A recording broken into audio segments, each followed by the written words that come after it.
আওয়ামী লীগের মিছিল বড় হচ্ছে না, এটা সবচেয়ে ভুল কথা।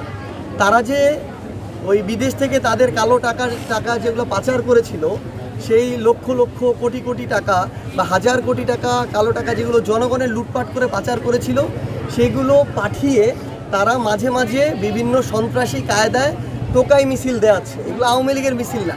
যদি আওয়ামী লীগের এত মিছিল দেওয়ার এই মুহূর্তে লোক থাকতো, তাহলে জুলাই আগস্টে এই লোকগুলো কই ছিল যখন বাংলাদেশের মানুষ মাঠে নামলো?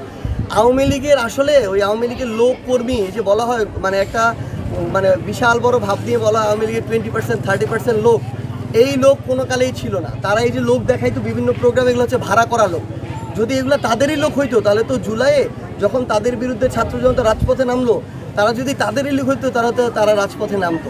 তো আমরা মনে করি যে এইসব ওই টাকা দিয়ে টোকাই ভাড়া করে ভোরবেলা আর কি দু একটা দৌড়ানি নিজেরা দেয়া যায়, ভিডিও করা যায়, একটু সোশ্যাল মিডিয়া ফাপড় নেওয়া যায়, কিন্তু বাংলাদেশের মানুষ বোঝে যে কোনটা আসল পলিটিক্যাল প্রোগ্রাম আর কোনটা কি। এই অভ্যুত্থানের মধ্য দিয়ে যারা গণহত্যা চালিয়েছে, তাদের যে বাংলাদেশের পলিটিক্যাল বা রাজনৈতিক বাস্তবতা, সেটা সেখান থেকে শেষ হয়ে গেছে। বাংলাদেশে আওয়ামী লীগের রাজনীতির চ্যাপ্টার ক্লোজড।